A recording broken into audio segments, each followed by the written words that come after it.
So I was doing a removal video. I'm not doing a full install video just because I'm trying to get this thing knocked out, but pretty much put it back in there how I took it out. Stabbed that while it was still loose.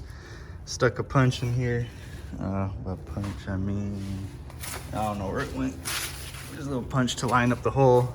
And then I got the other side lined up, put the bolts in. They're not tight yet because apparently you gotta have a tool to get from there to there, or just measure it either way. And then I got this mount lined up. Now I'm getting my engine bolts back in. But I'm not gonna do a full walkthrough just because I'm trying to get it out. I got those 2 bolts there.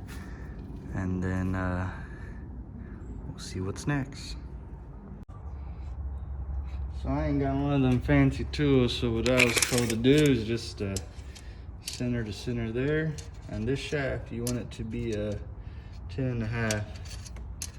And I'm pretty damn spot on. I think it's close enough. If I got belt issues, then we'll readjust. We're gonna send it. All right, here we go, moment of truth. Transmission is in.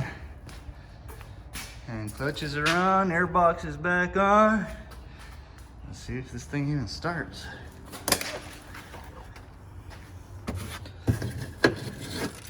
It's fucking dirty. Should have cleaned it first, huh? Oh, we got power. We're in the park. It's a little hard to shift.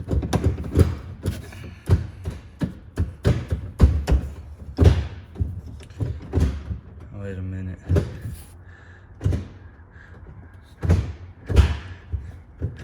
That should be fucking...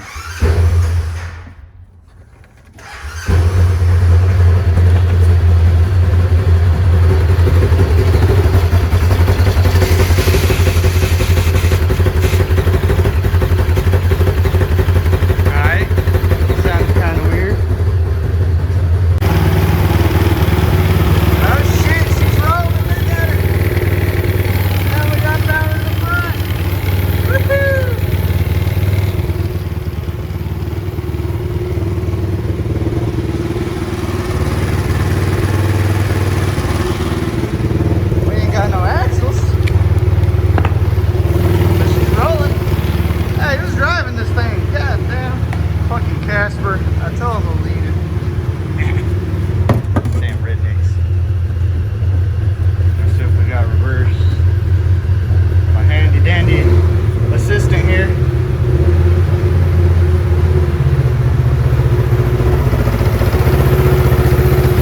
Hell yeah.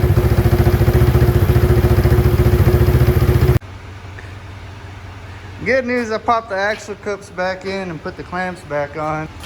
Bad news is when I turned it on, I pushed the brake and it fucking compressed the piston all the way out, so now I can't put those on. I don't have any pliers big enough to squeeze them, so we're gonna roll with no rear brakes for the test drive.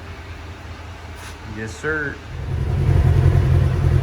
Woo! God damn, boy. Look at this big old turd. She's rolling. Oh, what's that, man? Woo! Nicest thing on the bike. Probably added like $10,000 in value to it. And those probably subtracted $2 grand. I don't know why they're there. Go for a test drive.